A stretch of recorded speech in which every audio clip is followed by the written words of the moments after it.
seriously, this is all we're going to do? We're going to come here and pretend like we did something good when really we just took someone's job, and then we're going to leave and feel self-fulfilled because, wow, I hugged a homeless kid and I have a picture to prove it. And I have a picture to prove it.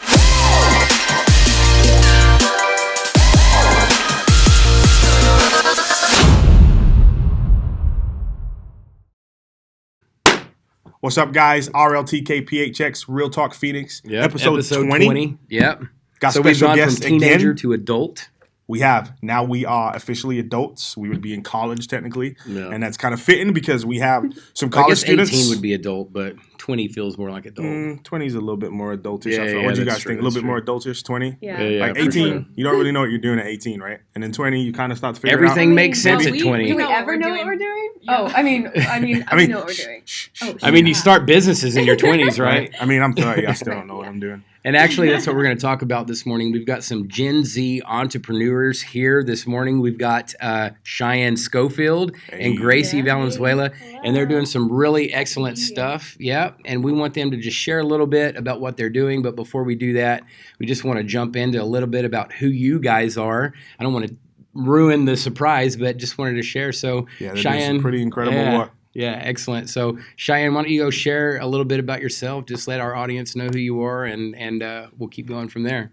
All right. So, basically in 2017, I went to Haiti on a mission trip, and I'd always had like a heart for missions because growing up, I was I was mistreated a little bit. Yeah. So I'd always felt trapped, and I would reach out to adults around me who would see these things happening to me. And a lot of the times what would happen is they would turn a blind eye or pretend like it wasn't happening. So I remember as a little girl, I would think, well, why wouldn't these people help me? If they can, why wouldn't they? You know, if you have the resources to help someone, why wouldn't you? And that kind of sparked something in my heart whenever I see something that someone's suffering and trapped, I feel compelled to do something about that. So I'd always kind of had missions on my heart, and I went down to Haiti. Real quick, when you say missions, what do you mean by that for our audience? Not everyone is kind of in the spiritual context, Christian world. So if you could share a little bit by what you mean by that. So basically the marginalized people, I feel I have a lot of compassion for them, and I want to help them.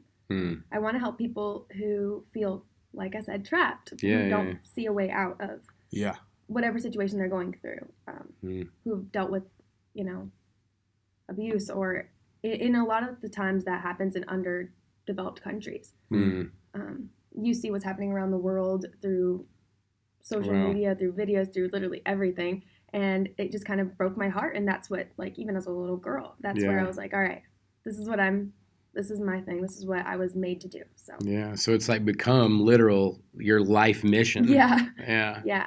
Man, that's interesting. You didn't let that stuff just kind of crush you. You decided to turn that around and like use it for good, Yeah, I mean, That's it wasn't cool. easy. I mean, Yeah, me for now, sure, I'm for kinda, sure. like, awkward about it, but No, for sure. But that's helpful for our audience to know. Like, I think there's this idea that you have to have all of your life together before you can do something significant, doubt.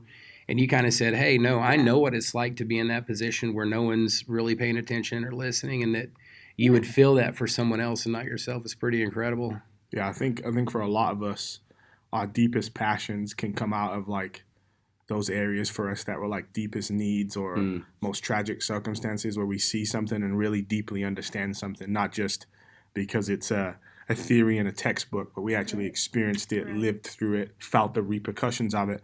And then what that does is it kind of puts this thing on the inside of us that begins to ignite this flame that then goes out and becomes this huge vision to do something or to change something. And so it's really cool to see that that's a part of you guys' story as well. Yeah, for sure. And Gracie, don't want to leave you out. Could you share a little bit about your story? Like what got you involved in this? How did you guys meet? Just whatever you want to. Yeah, of course. It was actually really cool the way we met. But I also, from a young age, kind of just was called to like helping people and whatnot. Like my mom used to always say whenever I went to Mexico to visit my family, there's a lot of stray dogs in Mexico. And so I would always tell my mom that I was going to get this giant mansion and save every single stray dog. Oh, well. And I was going to feed all of them and be their mom.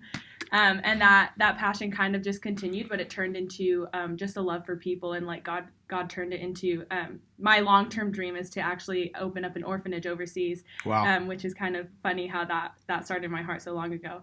But yeah, God had just like ever since my senior year of high school, freshman year of college, the Lord really started opening my eyes to the suffering around just the world. Even what in happened? the US, but, like, what was it that, if you can remember, like something specific, or was it just like you got older and one day? I think both. Like there was something specific in that, like I got to go to Ethiopia. I didn't go to Haiti. Oh wow! But I got to go to Ethiopia, and I actually saw the suffering. We went into a trash dump site, which is kind of funny that now I'm working on helping trash turn into treasure, which is like God, we'll talk about that in a second. Amazing, yeah. But went to Ethiopia and just saw the suffering there. But it was a short-term mission, and so it wasn't like there wasn't the ability to really create that long-term relational kind of thing. And and then like later on I started seeing with social media and articles and whatnot, all of the like the way that the environment is crashing and all of the like climate change things and whatnot, and the Lord just started bringing that to light. And I started praying about it, and I was like, Lord, like whenever he shows me something that's a problem, I can't just like turn, like she said, turn a blind eye. And so that night I went to bed and I was like, okay, Lord, like what do you want me to do? The next day my girl's working at Chick-fil-A. I'm going to get my nuggets.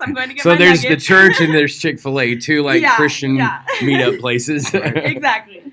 And so we had met in a class before, but we weren't we just like had recognized each other. We didn't know each other. And I'm getting my nuggets, and she started talking to my friend about this idea that she has, wanting to open up an organization in Haiti that will clean the environment, feed the hungry, and empower people. And had you been to Haiti at this time? I had not, but I had been to Ethiopia, and I had and also to Mexico. And so you were already resonating with that. Yeah.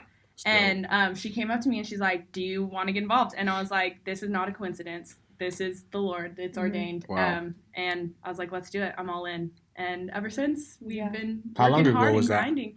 About a year ago. Wow. Yeah. That's cool. And I'd like to add something to that, because you told me when we first like had an interview kind of like hangout thing that you were praying to God that you would be able to join him in helping to restore the earth and restore humanity in some way or another. Before we had ever named. Before she'd known the name. Yeah. And oh wow. At that time I was working with another friend of ours, and him and I had come up with the idea that we would call it Restore. So when I told her, I was like, oh my gosh, God has brought this together. This is not a coincidence. She was praying, I want to restore something, and then she comes into restore our company. Yeah. So that's awesome. It was super, So you guys have told us a little bit about yourselves, and you had mentioned Restore. Why don't you share what you guys are doing now, this idea for this business that you started? It's amazing to me. I think of when I was in my teens, I was thinking about collecting baseball cards. I was acting a fool. And then I hit my early 20s, and I can't even remember my early 20s, to be honest with you. Yeah. You know what I'm saying? So you guys have started this business. You're, ambitious enough, and whatever people may be saying about like, how young you are, but you guys are going for it. So tell us a little bit about what it is. When I was in Haiti, I'm going to start with like a little story, if that's okay. Yeah, absolutely. Okay, awesome. So when I was in Haiti, we went down there for like 1 week. Okay, so I wasn't there long at all. And we went to go paint a school. So I'm sitting there and painting with the other volunteers and the other kids, and it came lunchtime, right? Yeah. And so these little kids came up to me and asked me for food. And obviously, I'm not going to say no. Of course. So I went back to the back where the kitchen was, and I went to go make them sandwiches. And I kind of got reprimanded for that, for making these kids sandwiches, because there wasn't enough food to go around in the entire village. And then that would make it like very difficult for us to continue and try to help them. Was that just because the kids would all want one and you didn't have enough to give everybody? We wouldn't have enough, yeah. Okay, so needless to say, that pissed me off. Right? Yeah, for sure. If you looked at these kids, they were obviously starving, like visibly starving.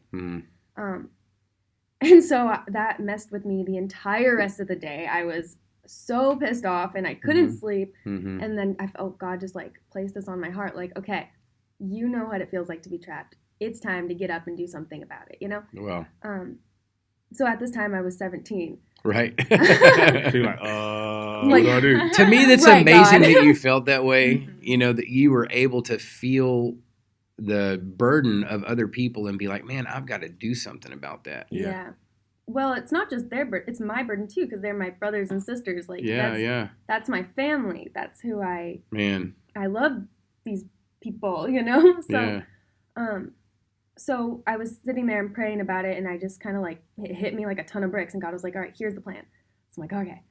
In Haiti, they don't have a lot of natural resources, right? Mm-hmm. And they don't have a waste management system. And Really? that's important because without a lot of natural resources, they have a poor economy. There's not a lot of jobs there, so they can't really provide for their families and feed the kids. So do you see the roundabout? Yeah, absolutely. So I was thinking, okay, well, what resources do we have? What do we have here? Okay, we have trash. We have plastic. You saw that as a resource. Yeah. That's pretty cool. Yeah, that is cool. Yeah. That's definitely a Gen Z thing. Why are we wasting trash? I'm like, burn it, man. It's like, why would you burn that? No, that's cool. You guys had that view. So you saw the resources. You're like, hey, this trash, and then what? Okay, so then well, really, this is all God. I cannot take any glory because, like, this is way too much for my brain to think of it this one time. But I was thinking we could take the trash, the plastic, melt it down into something sellable. Sell that here in the U.S. because where's the money? U.S., right? Yeah, right. Sell that here. Facts. Yeah. Use that money to buy food from local markets in Haiti. So we're stimulating their economy. And then when people... we would ask the Haitian people to bring us the plastic and we would give them food in exchange. So that way we want to give a hand up and not a hand out because a lot of times nonprofits come into underdeveloped countries and they end up like totally destroying the economy. Yeah. Like, explain that a little bit. Yeah, you had told us that the other day. Your degree is in entrepreneurial leadership. Is that right here at GCU? Yeah. So it's not like you're some noob off the streets. Like you've got knowledge, but you were starting to put together some of the... I've literally, what you told me, what you're about to tell, what she's about to tell you guys, I've never heard anyone say. And when you said what you're about to say, it shot lightning bolt up my body when you said it. So go ahead. How are nonprofits hurting local economies in indigenous areas? Yeah, so it's pretty bad. It's like a lot of well-meaning nonprofits come into these places and they bring resources from other countries, from outside the country. And they're giving away free things. So say I come in and I give away free shoes, okay? Because these kids don't have shoes. I have shoes. I'm going to give them to them. Totally, it seems like from the right place, right? But now that you've given people free shoes, you're putting the local shoemaker out of business because no one's going to want to buy shoes, right? Getting them for free. Right. Yeah. Wow. So man, it sucks. now that affects him and his family, and he's out of a job. He can't feed his kids, which affects the local baker, and now he can't feed his kids. Because who can afford to buy his stuff? Right. Which affects he can the have a teachers. bank account. He puts their money. Yeah. So it's just a chain of effects, and it's not just one nonprofit. It's shoes, it's food, it's clothes. So they're creating a dependency, and and it's almost like it's a way of they enable their, not the lifestyle, but like the situation. And because like if you're getting free food and getting free things, and then all of a sudden that company just up and leaves, then they're still in that same situation. It's kind of like that old English proverb that says, you give a man a fish, he'll eat for a day. You teach a man to fish, he'll eat for a lifetime. And so we kind of are just trying to go about this super, super strategically and carefully because we want to empower people and not enable people.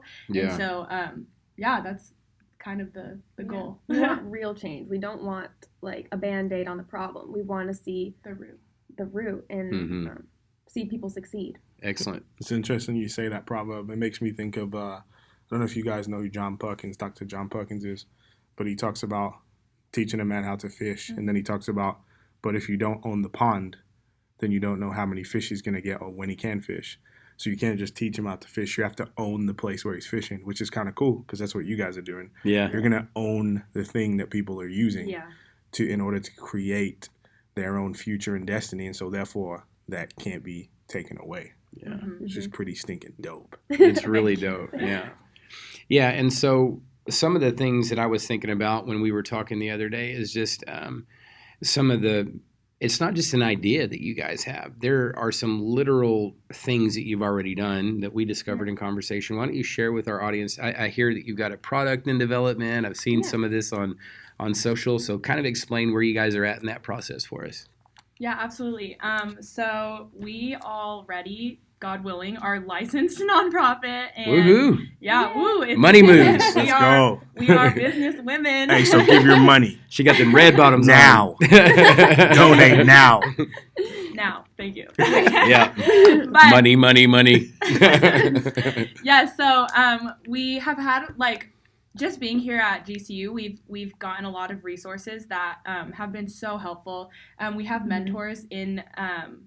We have a business professor, a doctor of business law, who has been guiding us and helping us in all of our licensing and stuff. Excellent. And because I think it's just something that we kind of laugh about is how we came into this really without skills and without like knowing how to do it. But we're like, well, God called us to it. We're going to do it.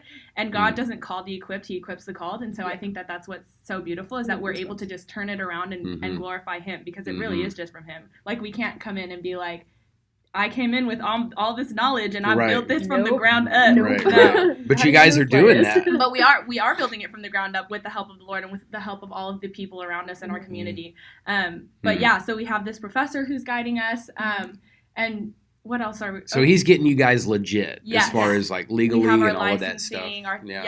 Donations are tax exempt, so that's a huge blessing. Excellent. And then our second machine, we built our first machine ourselves. We're not engineers, but we did it. That's cool. It's my mom's oven. So she's like, hey, we're getting rid of the oven. You can use it. So we ripped it out and just kind of started going on that. Yeah. And that's how you guys discovered that the process would work? Yeah. So that was us kind of just going about and seeing like, will this actually like be able to play out? And so we built the machine, and our first little product was bowls, and they're actually really cute. They're on our social media. That's cool. And then, and then out of trash. Right, out of trash. It's all out of plastic amazing. that isn't going to decompose for hundreds of years. Yeah. And so we're trying to like utilize these things that are like hurting the environment and just put it back into like good use. Restore. We're restoring it. Exactly. Yeah. And That's cool. So our second machine is almost done with the engineers at GCU. So we're super excited about that. Yeah. So you guys have a team of engineers together that are building like a real prototype, not just mom's oven. Right. Yes. Right. Right. Okay. That's cool. This is a legit machine. Awesome. Very our cool. second legit because it was pretty legit. Yeah. No, that's amazing. Works. But so we will actually have it by the end of this month and start making molds and stuff of our next product. And what else? What else is new? I mean, we do have an office space here at the Innovation Center, and so that's been extremely helpful. And awesome. That's awesome. Yeah, I met you guys. We're here on the podcast. Yeah, That's a huge blessing. We're so grateful to get We're to share blessed. our story. We do have a partnership in Haiti. So while I was in Haiti, for that one little week that I was there, I was able to connect with a church there and make some relationships. And so we are partnered with the Home Team in Luke 101. Okay. Can you find them on social? Yeah, you can. They're on Facebook and Instagram, so if you guys look them up. And they're called Home Team? The Home Team. So I think it's a Haitian Outreach. What's the name? It's a little Ministries of Evangelism. Yeah. Gotcha. So how would we find you on social? Where would we find your website? All that stuff. Tell us so everybody can go find it. Awesome. And give money. Right now. Right now. Immediately. Yeah. So our website is restorepfp.com, and then our Instagram is restore.pfp. And I don't think we've ever said our company name fully. So our company name is Restore Plastic for Purpose. Excellent. That's pretty PFP. sweet. Yeah. And so, it's a lot shorter than because I know Plastic he for knows a little Purpose. bit more than I do. Yeah. So walk me through. So you guys are creating different things that people can use. So what are those things? What does this machine do? Like, what's the process of the machine? Yeah. Like, tell me the nitty-gritty details. I'm interested. I want to know. Okay, so basically we take plastic, that litters everywhere, and we shred that down. For a while, I was cutting it with scissors because we didn't have a shredder. Wow. So It's all part of the process. forever. To scale. Right. Mm-hmm. So then we put it This second machine that we're making right now, or that we're waiting on, is a little different than our first. So our first was a compressor machine, which would essentially, we'd put the plastic in the oven and then pull a little valve, and so it'd go up and smush into the mold. Wow. Yeah, so that's how we would make the bowls. But with this next machine, it's an injector. So we put the plastic in the top, and then we pull this valve and smush it out of a little hole in the bottom, and it pours into a very, I guess, more precise mold.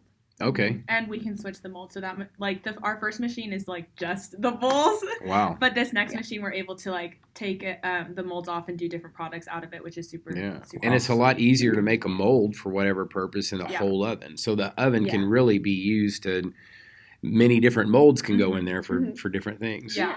Brilliant exactly. idea. And one of the main products that we're looking at starting with is actually making plastic bricks. There's a huge market for that. Wow. Like big Legos? Yeah. And so, Wow. People are building houses with these plastic bricks, which is so cool because plastic, it doesn't deteriorate for so long. And so, in these underdeveloped countries and whatnot, people are building low budget houses, but they're actually super sustainable and super, like, safe. Wow.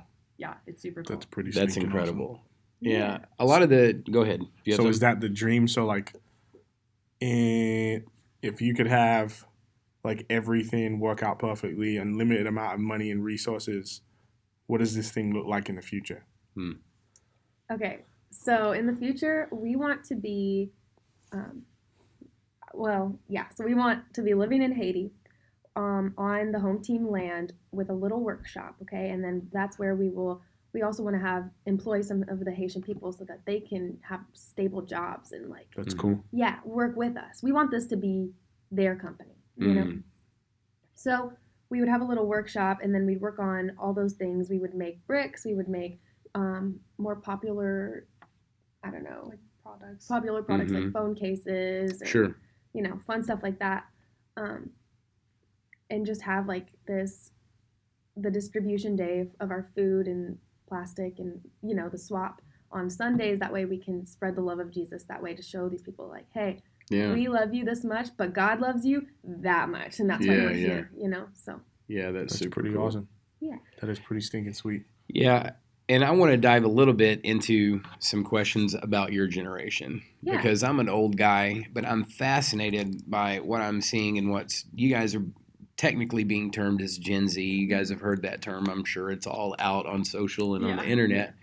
But one of the things I've seen about you guys' generation is that there's a real passion to do things for other people, not just to enrich yourselves, not just to make a lot of money, but to ask yourself, like, it seems like for your generation, success is measured by how much good you can do, not by how much money you can make.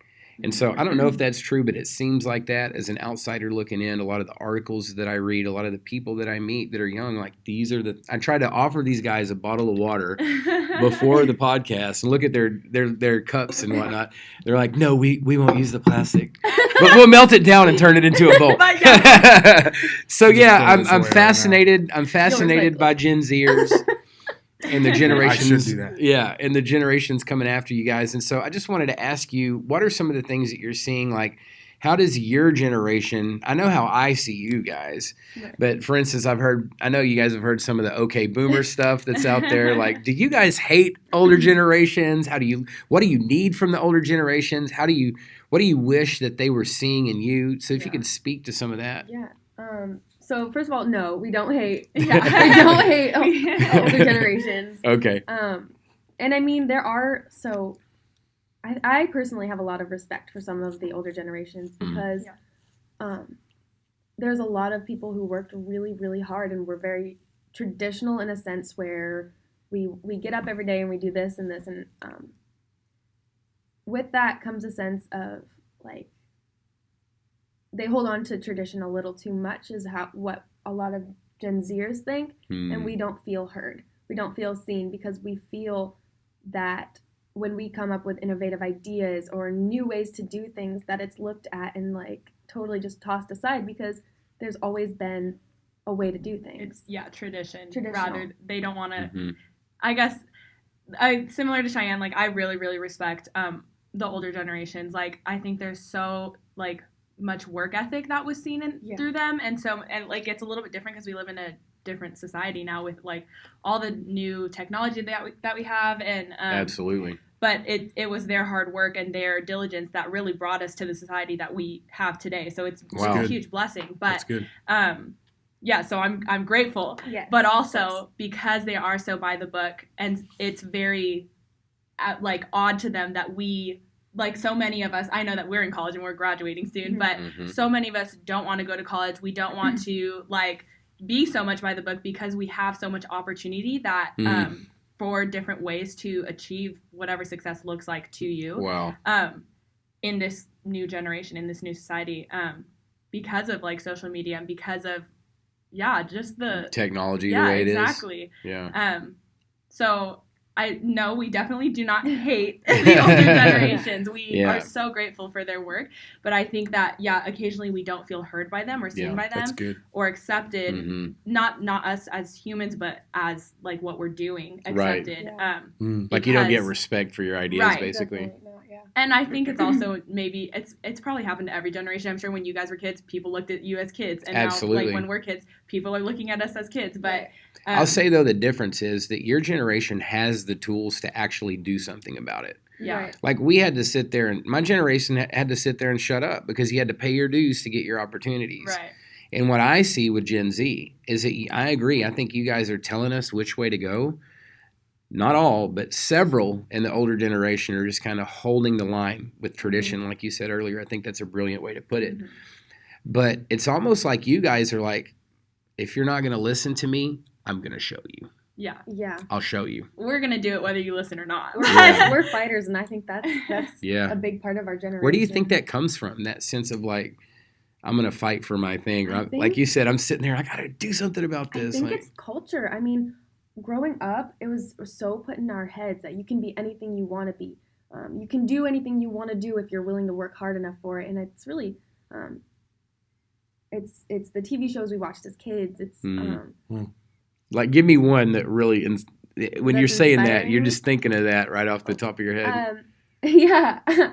So I'm big into superheroes. Okay. I've always wanted to be Wonder Woman. And so like, that's always been like, you know, you can do anything, you can be anything. And that's cool. Yeah. So you guys actually really believed it and like took it to its nth degree, and you're actually like going to be whatever you want and do whatever you want. Yeah. And I think it's also what our parents like have spoken, and like the older generation, it was like a slow change in like our parents being raised by like the boomers and whatnot. And then them being a little bit less by the book, but still by the book. Right. And then they're like, hey, this is kind of what, not even necessarily what they regret, but like, hey, if I was young, this is what I would do differently. Absolutely. And that's just like, well, I am young. Okay, Mom, I'll do it differently. And so, it's super like encouraging just from them to be able to work off of what they've already gone through. So a huge blessing. Yeah. But I want to bring up a point that our generation almost is envious of previous generations. How so? Because we do have so much technology, it kind of inhibits us from having personal relationships. And you can see that in the way that we are such a nostalgic generation. We want to hold on to history, and we always want to bring up fashion trends, and you hear about, everybody's always talking about how they want to be back in the 90s or 90s kids or something. And that's because we are missing that. We don't have the relational aspect that you guys had, because you weren't sitting on your phone in a room of your friends. That's true. You know? That's crazy. So for that, there's a a sense of envy there. Wow. Yeah. That's interesting, because I think most older generations feel that you guys are aloof, not envious. They feel like you just kind of don't care and like, meh, whatever. You know what I mean? And so I think, though, that doesn't make sense to me, because you guys also are bleeding hearts. Like, we hung out with all of our friends, but we weren't like, yo, dog, let's go build a company in Haiti and help these fools. Like, I'm like, man, that really sucks. They live that way. Let's go play soccer. Yeah, you know what I mean? Yeah. And so the way that you guys, and I've often thought that, man, if you've seen the whole world, like literally, I went on a mission trip when I was a young man too. And it was the first time I left the United States seeing, wow, this is how the rest of the world lives. Yeah. Kind of like you were saying and you earlier about just seeing the poverty and the brokenness and all that. It just really alarms you, but you guys have seen the whole world from your phone.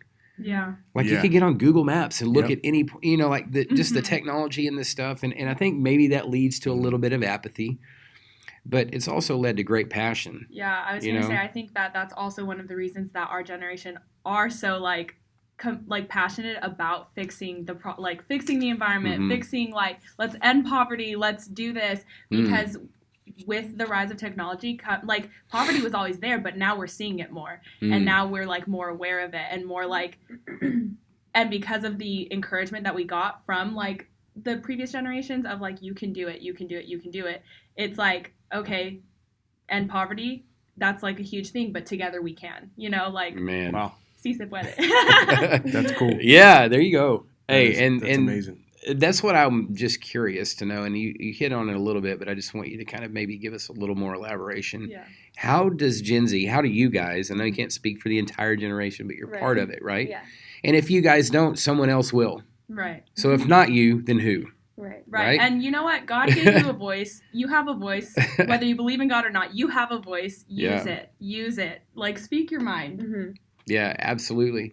But how do you guys, as Gen Zers, how do you see problems? Do you see them as hey, man, that sucks, or let's go fix it? Yeah. Is that really a thing? You guys just want to fix problems? Well, yes, but also I feel we are Christians, and that's kind of an anomaly in this generation. How so? A lot of people are giving up on their faiths and moving to more different. Really? We're slowly becoming a postmodern society. So I think, not even that. I think the term "I'm spiritual" or "I'm I don't know if that makes sense, but It does. It's a generation that really cares about self-fulfillment and feelings and whatnot. Right. Feelings are feelings are a huge thing that define why we do what we do. If you go to Twitter or go to somewhere, everything's gonna be makes you happy. Follow your heart, do what makes you happy, which I don't know, can be a good thing and can be a bad thing, because that can lead to pride and selfishness, or it can lead to looking outside of yourself and empathy, leading to compassion and empathy. Yeah. And I get that on an individual level is true, but what I'm seeing out of your generation is maybe there's not the, we're churchgoers and we're giving money, but when I look at the good that's being done by your generation, it's whoa, these guys take doing good seriously. And to me, if people are walking away from their faith, and you can speak into this, is it perhaps back to the tradition? Yeah. Oh, we're going to spend all this money on a new projector or a new carpet or new chairs or a bigger sound system or a bigger building. And it's you guys are looking at that stuff going, what are we spending our money on? Yeah. There's people starving in other countries. Yeah, I have tons of Jesus-loving friends who are not religious. Mm-hmm. They are followers of Christ, but they are not followers of religion, and they've left the church because of that, because of that reason, almost because it's going back to legalism in a way, but also with that postmodern kind of self-fulfillment, the church is kind of taking on that identity with society. Wow. And saying, well, look, there's Haitians starving, there's people living in trash in Ethiopia, there's people in Australia with it's burning. We could be putting our money to use, even here in America we have such a huge homeless population, but instead I want a cuter faucet when I wash my hands after I use the bathroom in my church. Man, no, dang, talk to him. Let him know, sister. Talk to him. And that's just talk not, to him.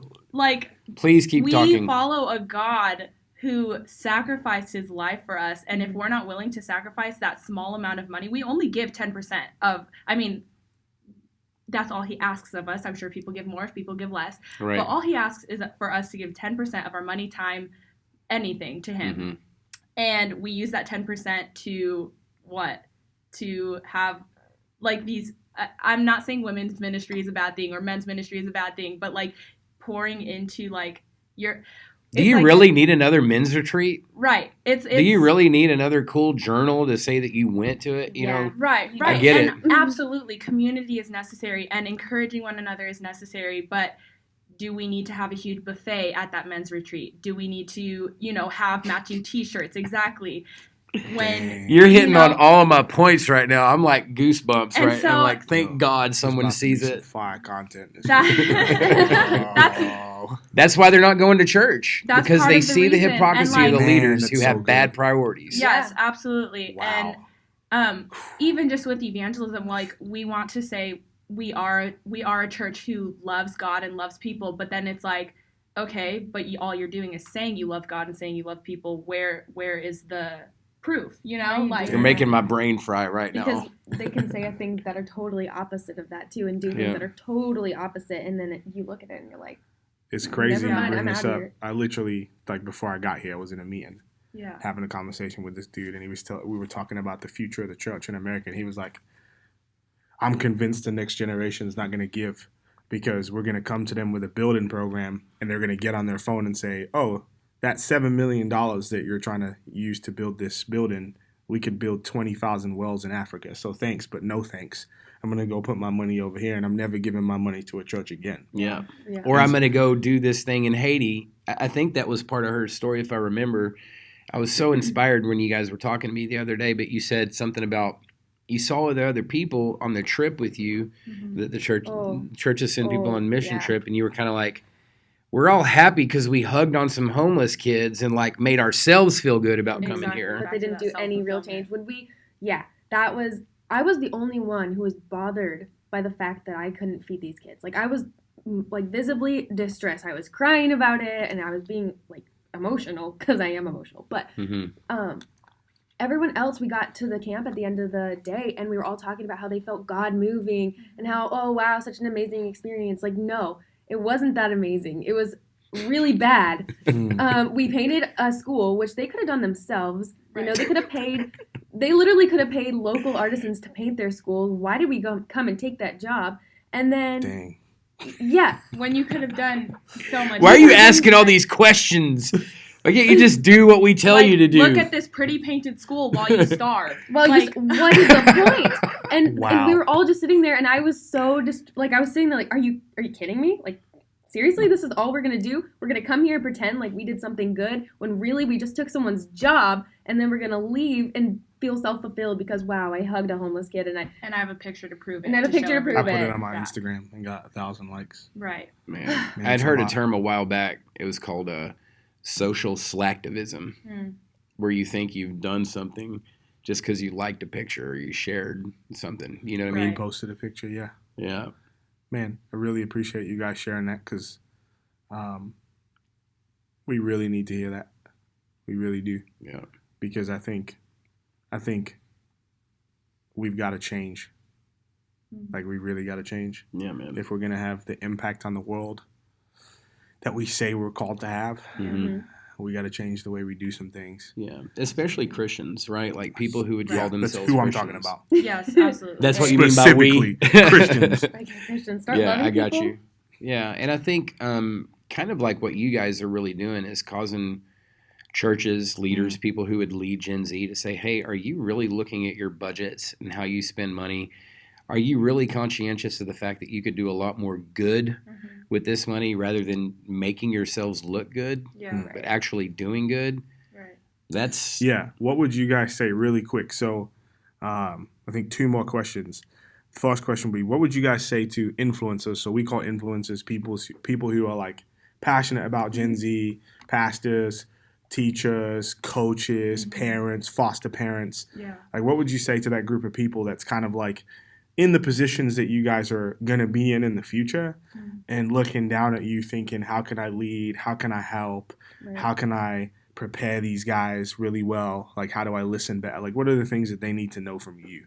So I would say, and a lot of who we are comes from technology, right? So we get bombarded with a bunch of ads every single day and a lot of BS. So what I mean by that is we see through the BS. And I think that's also why, you know, the churches and the like putting on a nice show and putting on nice faucets, that doesn't work for us anymore because we're constantly bombarded with BS. We know what reality looks like and what it doesn't. So to coaches and teachers, and I would just say be real with be honest, be real, be loving, like from a real place. Don't just, Yeah. Everyone's had that teacher where they're like, that teacher doesn't care about you. Wow. Or that one who does. Or that one who does, and that makes all the difference. Wow. Yeah, I would say definitely, like, backpacking off of that, authenticity is so important. But also just don't be afraid to speak into the youth. Don't be afraid. Like, one of the things I struggled with is when I became a Christian at 12, I did not have a single mentor. Like, it was like, here's the gospel, and then all the leaders turned away. Like, great, another salvation. And then it was like, how does walking with Jesus look like? And so then I'm like, yes, I love Jesus, but now I'm just over here back with all my friends doing the same stuff that I was doing before I ever met Jesus.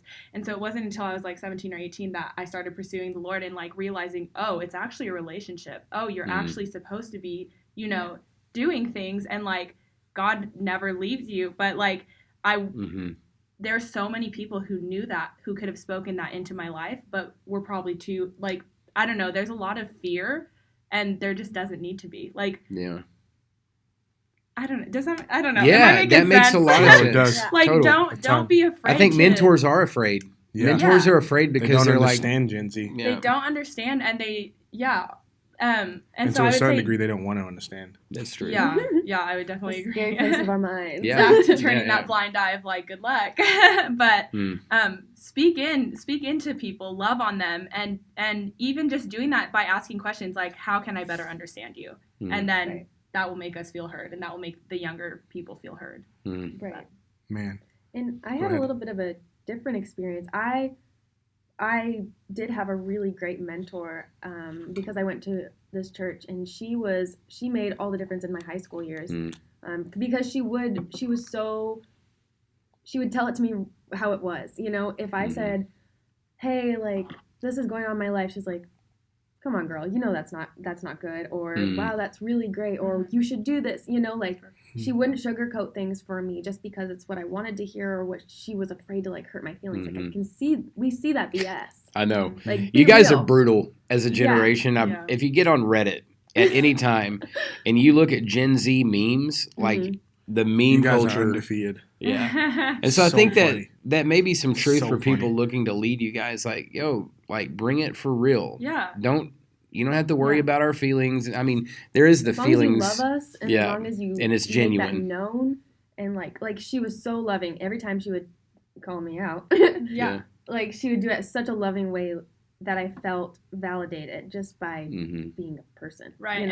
And on top of that, there's no better time than the present to speak into people's life. The past is gone. The future isn't promised. Like, speak now, love now, do things now. That is so good. We're not waiting till we're 40 to start a nonprofit. Like, I'm 20 and I was 17 and didn't know what I was doing. It's still, we're struggling, but God is good, and it's going to be awesome. Yeah. Awesome. Okay.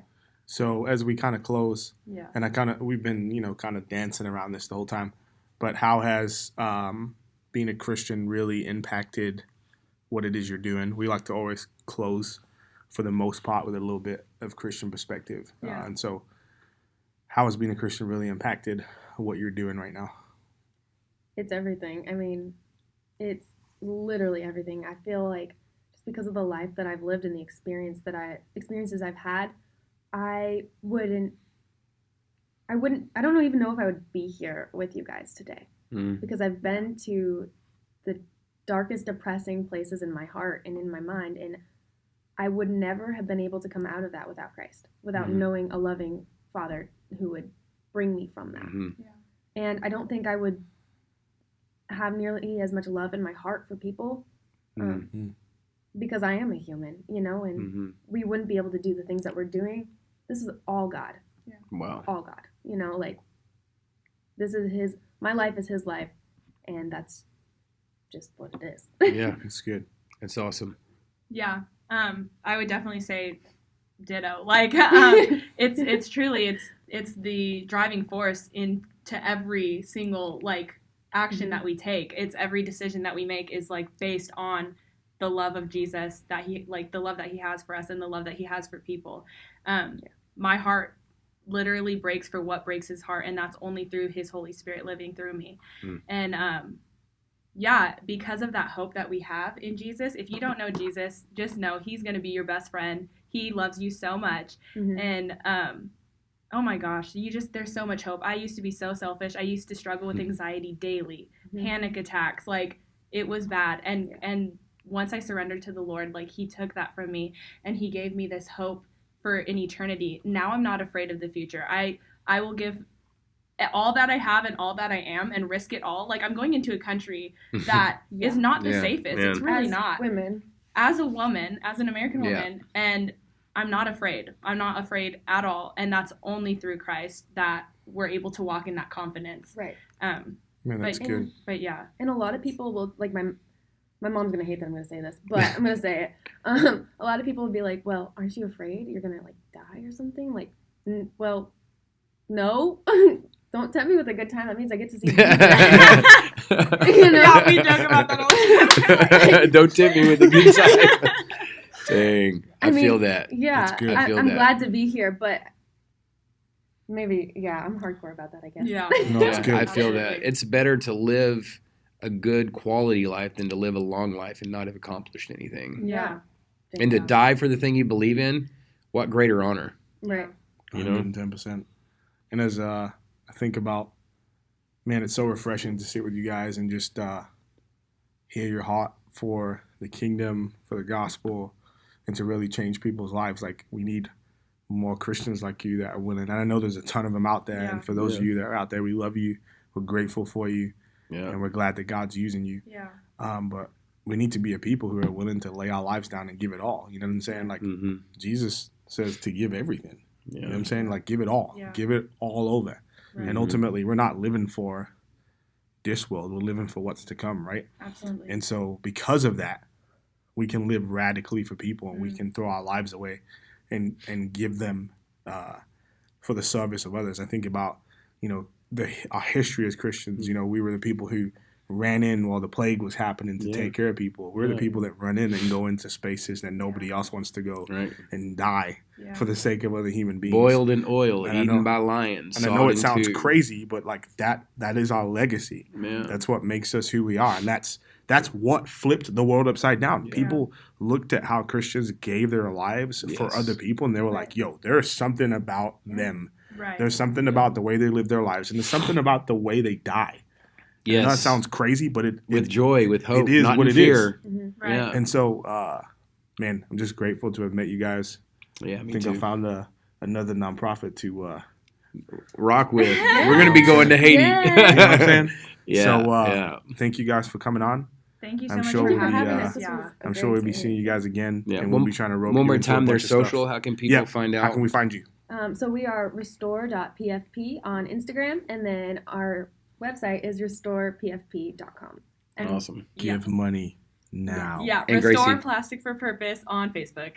Oh, gosh. Give money so that they can change the world. Yes. We did just set up a thing where we now take monthly subscribers. So if this is something that You is on want to your partner heart, alongside us. And if people want to volunteer with you guys, or are you guys at some point going to have people coming with you to Haiti or partnering with you, or like, I'm sure that's in the works, yeah? One day. Yeah. But currently, if you want to partner with us, we always throw, every 6 months we have like a huge event. This next coming one is going to be in April 4th. Awesome. We're actually going to walk the streets of Phoenix and pick up trash and plastic. Hey, and, that's we're going awesome.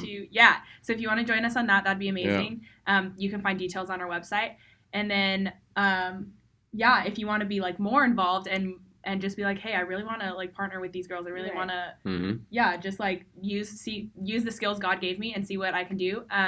You can DM us on Instagram or email us at restore.pfp@gmail.com. That's a direct message. yes. For you people who don't know what Direct that means. message. All right. Okay, Boomer. We love you, Stop boomers. Oh, that's going to trend. Episode 20 in the books. Yep. RLTKPHX. Find us on Facebook, Instagram, YouTube, Twitter, LinkedIn at RLTKPHX. Yes, sir. Got it down. We love you guys. This is the beginning of the conversation, not the end. Right? So if you got questions, you got comments, you got concerns, start dialoguing with us. We want this to continue. If you're passionate about what these young, awesome Gen Zers are passionate about, you know where they're at. We'll talk to you guys soon. Peace. Peace out.